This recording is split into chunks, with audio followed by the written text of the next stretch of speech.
제가 11월 달에 들어서 계속해서 감사의 마음과 열매라고 하는 시리즈처럼 계속해서 말씀을 드리고 있습니다. 첫째 번 주일에는 혹시 뭘 말씀드리는지 기억이 나시나요? 10문둥이를 고쳤는데 한 문둥이가 돌아와서 감사한 것을 말씀드렸습니다. 두 번째는 예수님의 발 앞에 향유를 부은 마리아의 이야기를 나눴습니다. 오늘은 감사절의 마지막 절기로 오늘 감사한 내용을 생각해 보려고 합니다. 저가 좀 생각하면서 같이 가주시길 바랍니다. 생각하면서 말씀을 들어주시길 부탁드립니다.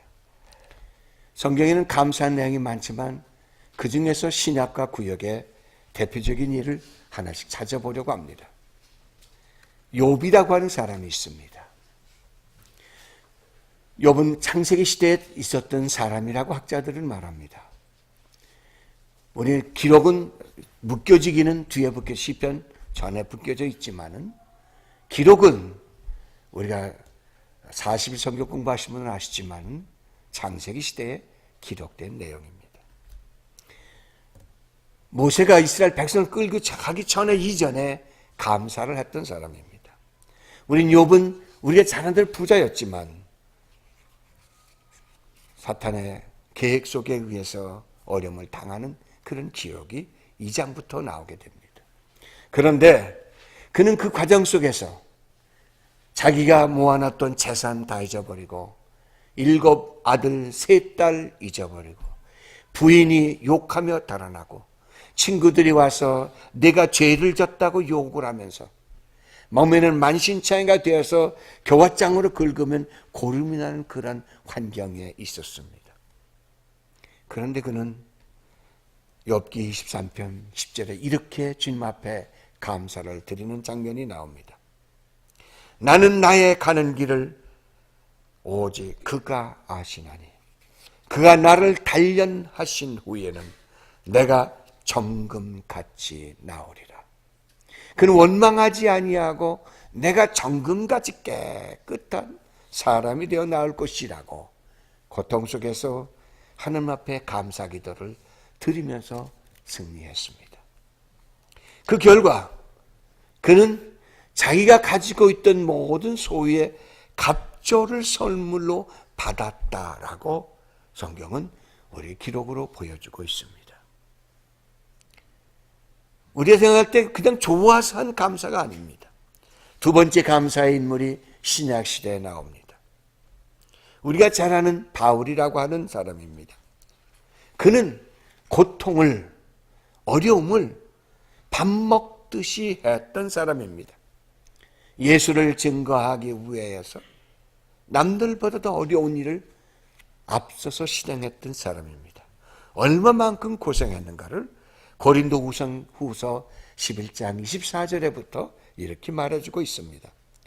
유대인들에게 40에 한한 감한 매를 5번 맞았으며 3번 태장으로 맞고 1번 돌로 맞고 3번 파손하는데 1주야를 기품에서 지냈으며 여러 번 여행의 강도와 강의 위험과 강도의 위험과 동족의 위험과 이방인의 위험과 시내의 위험과 광야의 위험과 바다의 위험과 거짓 형제 중의 위험을 당하고 또 수고하며 애쓰고 여러 번 자지 못하고 줄이며 목마르고 여러 번 굶고 춥고 헐벗었노라.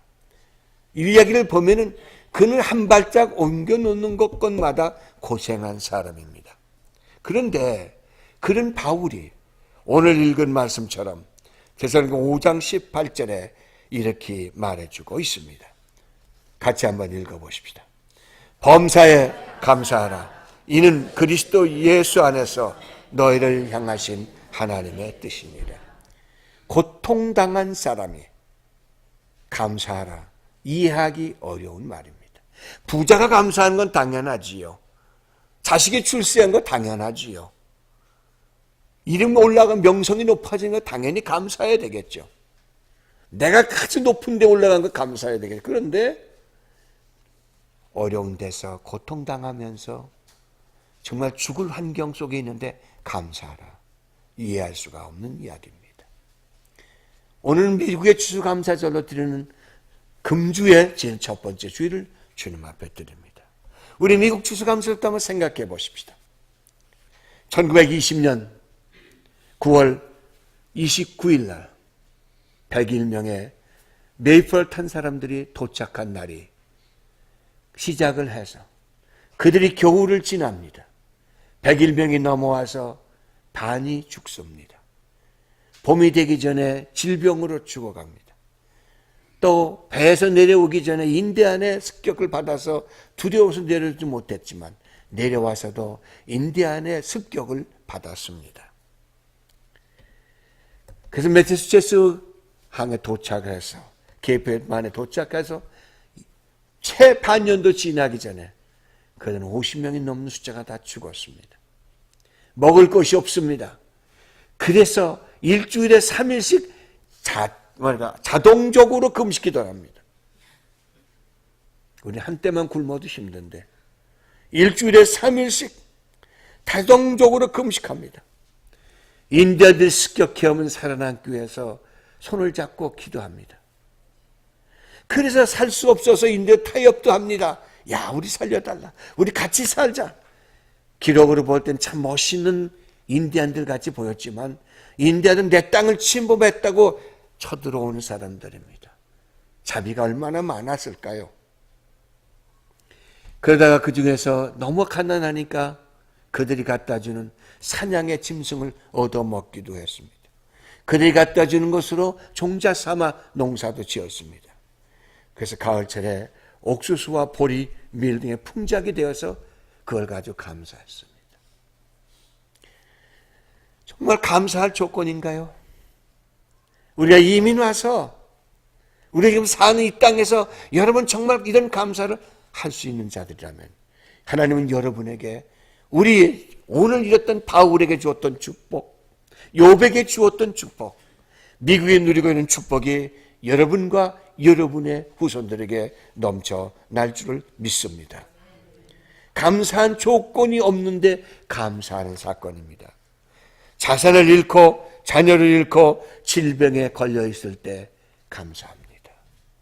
같은 민족으로부터 모욕을 당하고 천대를 따돌림 당할 때 감사했습니다. 내일이 전혀 보이지 않는 이 땅에서 독립국가도 아닙니다. 어디 가서 살아야 할 그러한 희망이 없는 개척자들의 그 가운데서 감사를 했습니다. 그런데 하나님은 그들의 감사를 받아주셨습니다. 어떻게 받아주셨는지 우리는 과정은 모르지만 결과는 압니다. 하나님 오셔서 야 욥아 이렇게 하면 양이 새끼를 더 잘 낳는다, 이렇게 하면 낙타가 더 잘 된다, 그렇게 가르쳐 주었는지는 모르지만은 그런 기록은 없습니다. 분명히 일하는 자에게 지혜를 주시며 욥에게 용기를 주시며 힘을 주시며 깨달음을 주시며 바울에게 용기 주시고 저 앞에 놓여있는 천성을 바라보는 비전을 주었기에 바울도 그 역경을 이기면서 갔더니 지금 욥의 후손으로 이스라엘 민족들, 바울의 후손으로 그리스도인들이, 청교들의 후손으로 미국을 사는 우리들 하나님의 축복을 받는 결과를 본 줄로 믿습니다. 결과가 있습니다. 하나님 앞에 감사하는 자들은 결과가 있습니다. 감사는 고통입니다. 감사는 힘든 일입니다.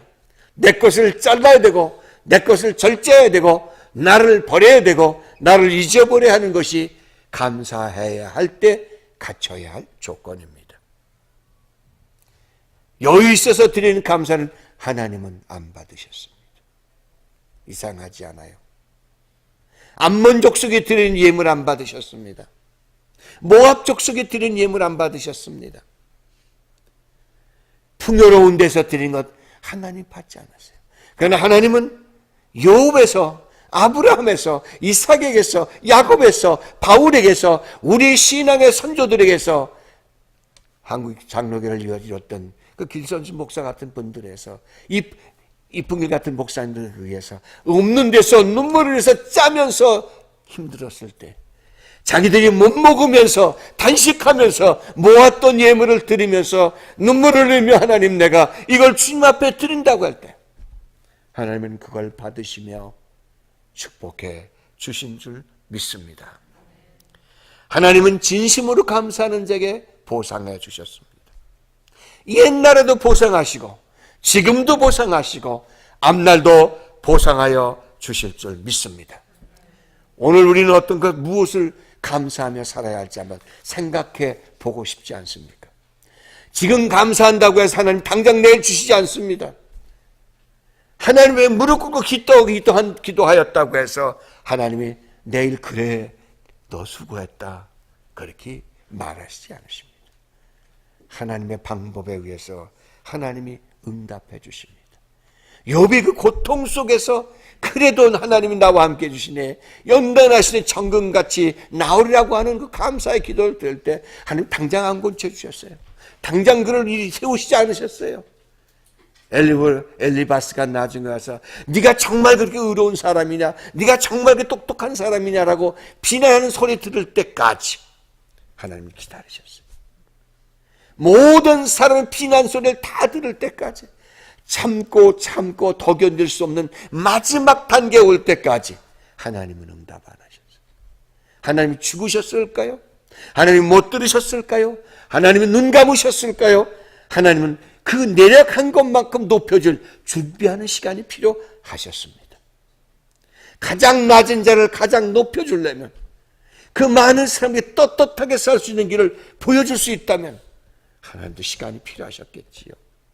물론 하루아침에 하실 수 있는 분이지만 많은 사람들에게 보라고 말할 때 그들에서 무릎 꿇고 아이고 내가 잘못했다고 말해서 시간이 필요하지 않았겠을까요?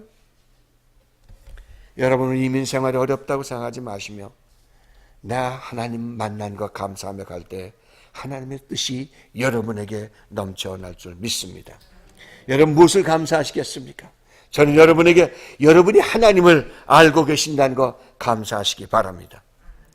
일은 시킬 때, 일꾼을 부를 때 주인이 필요한 사람만 부릅니다.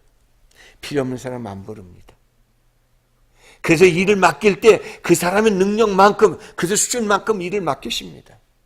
여러분이 하나님을 믿었기에 오늘 주님의 전에 나와서 주 앞에 예배드리고 하나님 앞에 경배하는 줄 믿습니다. 하나님이 여러분을 축복해 주시는 것을 믿으시기 바랍니다. 주님이 여러분의 주인 되신 건 말입니다. 주인이 시킨 일을 하지 않고 불평하면 그거 좋지 않잖아요.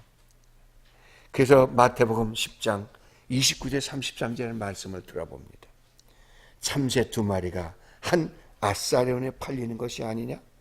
그러나 너희 아버지께서 허락지 아니하면 그 하나라도 땅에 떨어지지 아니하리라.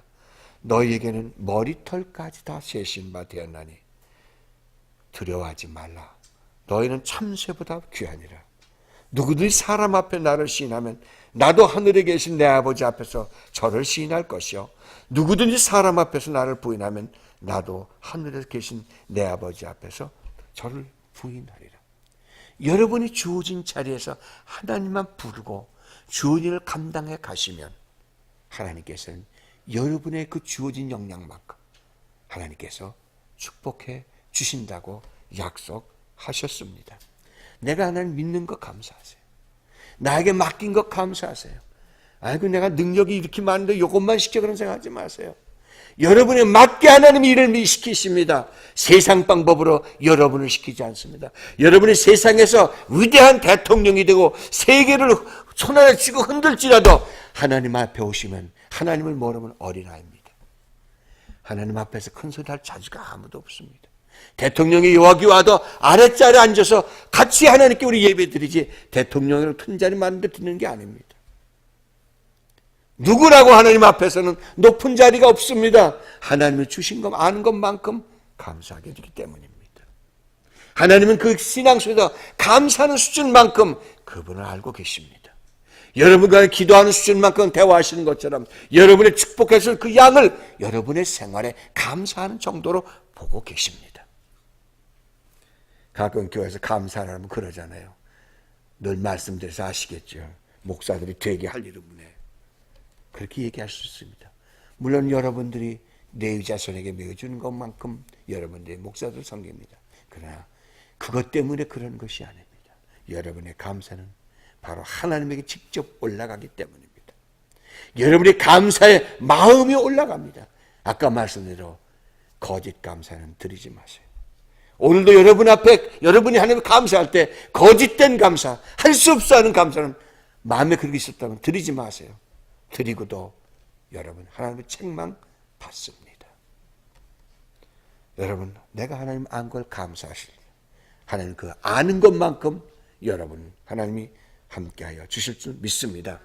두 번째는 여러분 심은 대로 열매 맺게 하시는 하나님인 것을 감사하시기 바랍니다. 심은 대로 아는 대로 사는 것이죠. 누가복음 6장 36절에 말합니다. 너희 아버지의 자비하신 같이 너희도 자비하라. 비판하지 말라. 그리하면 너희가 비판을 받지 않을 것이요. 정죄하지 말라. 그리하면 너희가 정죄를 받지 않을 것이요. 용서하라. 그러면 너희가 용서를 받을 것이라. 주라. 그러면 너에게 줄 것이니 후일되어 누르고 흔들어 넘치도록 하여 너희에게 안겨주리라. 너희 헤아리는 그 아림으로 너희도 헤아림을 도로 받을 것입니다. 여러분 이 말 생각해 보세요. 여러분이 뭘 심든지 그대로 돼요. 그래서 지난번에 우리 이견 권사님 수요일날 말씀하셨죠. 입의 열매로 산다. 아무리 힘들어도 축복해 주라 그렇게 하고 가셨죠. 여러분 화가 나요. 쭉 그러다 아유 살릴 사람 그렇게 바꾸셔요. 우리 가끔씩 아침에 밥을 먹으면 배불러 살겠네 그러시더라고요. 그전엔 배불러 죽겠네는데 그걸 웃기려고 그러시는지 모르겠지만 바꾸시는 자세인 줄 압니다. 아유 배불러 살겠네. 배불러 좋겠네. 여러분의 행함이라는 것은 큰 것만 생각하지 마세요. 가장 작은 것, 가장 작은 것 행한 대로 여러분에게 채워주십니다. 예수님이 와서 행한 게 뭡니까? 부자들 돈 나눠줬어요? 아니. 가장 가난한 데 가서 가장 가난한 사람과 같이 살면서 그들이 생활 하나하나 살펴보면서 같이 울고 같이 뒹굴으셨어요. 저 밑에까지. 그랬더니 가장 높은 데까지 하나님이 그거 다 채워주셨어요. 누구나 다 할 수 있도록. 세계 인구가 70억이 넘었죠. 3분의 1이 기독교인이에요. 예수님 당시엔 11제자만 남았어요. 근데 11제자의 사건으로 지금 3분의 1, 약 20억 넘는 인구들이 예수를 알고 있습니다. 행한 대로 갚아줘요. 여러분이 선을 행하면 여러분 가만히 있어도 주위에서 저 사람 선한 분이야 존경하고 따르는 역사가 일어나게 됩니다. 그래서 여러분의 신앙생활에 이 교회, 내 가정, 내 사회는 내가 심은 대로 되는 거야. 왜 샌프란시스코가 험하다고요? 내가 험한데 샌프란시스코가 좋아질 일 있어요? 내가 심지 않았는데 누가 심어요? 내가 사랑하지 않는데 누가 날 사랑해? 심은 대로 거두어 드린다. 그래서 오른손이 한 일을 왼손에 모르게 하라? 모르게 하면 모르게 갚아주신 하나님의 섭리. 하나님 틀림이 없는 말씀으로 우리에게 채워주시는 줄 믿습니다. 원망 짜증하지 말라고 숱하게 수없이 여러분 같이 나누어 왔습니다. 마음에 예수의 삶의 씨앗을 심으시기 바랍니다. 예수의 삶의 씨. 여러분 다 아시죠? 네가 살고자 하면 죽을 것이요. 죽고자 하면 살리라. 죽고자 하는 마음의 씨앗, 신앙의 씨를 심어냈을 때 여러분은 무럭무럭 자라나서 100배, 60배, 30배의 신앙의 열매를 여러분 안에서 이루어낼 줄 믿습니다. 예수의 삶의 씨앗 심은 대로 열매 맺으실 것입니다. 여러분 마음밭이 걸음을 주고 옥토로 만들려면 여러분의 마음속에 예수의 삶으로 그 땅을 바꾸셔야 됩니다. 사람의 방법으로 하지 마십시오. 다시 말씀드립니다. 저와 여러분은 사람입니다. 어쩔 수 없이 사람의 냄새가 나지만 노력하면 주님이 오셔서 적은 일에 수고했으니 큰 거로 채워준다고 하면서 한번 노력하면 주님께서는 우리 환경을 보시고 100배, 60배, 30배로 땅도 바꿔주시고 환경도 바꿔주시고 주께서 우리를 바꿔주실 줄 믿습니다. 마지막으로 생각해 보십시다. 우리는 무엇을 감사해야 될까요? 행한 대로 거두시는 것처럼 하나님은 절대로 보상을 잊지 않으십니다. 잊지 않습니다. 그들이 행한 대로 갚아주시면 보상해 주십니다. 그 보상이라는 것이 적든 크든 자기 마음속에서 이루어진 대로 주십니다. 누가복음 나사로와 부자 이야기에 나오는 장면이 나옵니다. 16장 20절에 가서 보면은 나사로라 이름한 거지가 헌대를 앓으며 그 부자의 대문에 누워 부자의 상에서 떨어지는 것을 배불리라 하며 심지어 개들이 와서 그 헌대를 핥더라. 이에 거지 가지고 천사들에게 받들려 아브라함의 품에 들어갔고 부자도 죽어 장사되며 쭉 내려가서 25절로 내려가겠습니다. 아브라함이 가로되 예 너는 살았을 때 네 좋은 것을 받았고 나사로는 고난을 받았으니 이것을 기억하라. 이제 저는 여기서 위로를 받고 너는 고민을 받으리라. 여러분, 나사로가 떨어지는 그 부스러기를 먹었을 때 무슨 감정을 가졌을까? 혼자 생각해 봅니다. 나 같으면 그랬을 겁니다. 저 못된 사람 욕하면서 말입니다. 저는 정말 주지 육립에 잘 먹으면서 그 밥 하나 주는데 이렇게 인색하게 줘. 그럴 겁니다. 이왕 줄 바에는 좀 더 주면 안 돼? 그리고 받아 먹을 수 있었을 것입니다. 그런데 본문 나사로라고 하는 말은 고침을 받았다고 하는 뜻인데요. 그렇게 안 했어요. 그는 주어진 것에 그 죽은 것에 감사하면서 받아 먹었습니다. 하나님을 향해서 이것도 감사합니다. 그가 두 사람 죽었다고 그랬습니다. 하나의 비유입니다. 그러나 사실입니다. 우리는 하나님께서는 보상해 주십니다. 하나도 그냥 넘겨주신 적이 없습니다. 그래서 마지막에 오실 때 하나님 심판대에서 오른편에 있는 양과 왼쪽에 있는 염소를 비유하면서 말씀해 주신 것처럼 여러분들이 말없이 한 것에 대해서 하나님은 이 땅에서뿐 아니라 다음 세계에서 책임지시고 보상해 주시는 줄 믿습니다. 우리 감사할 게 얼마나 많은 사람들인지 모릅니다. 내가 예수 믿은 거 감사해 보세요. 얼마나 좋아요. 심은 대로 걷는 생각을 해보세요.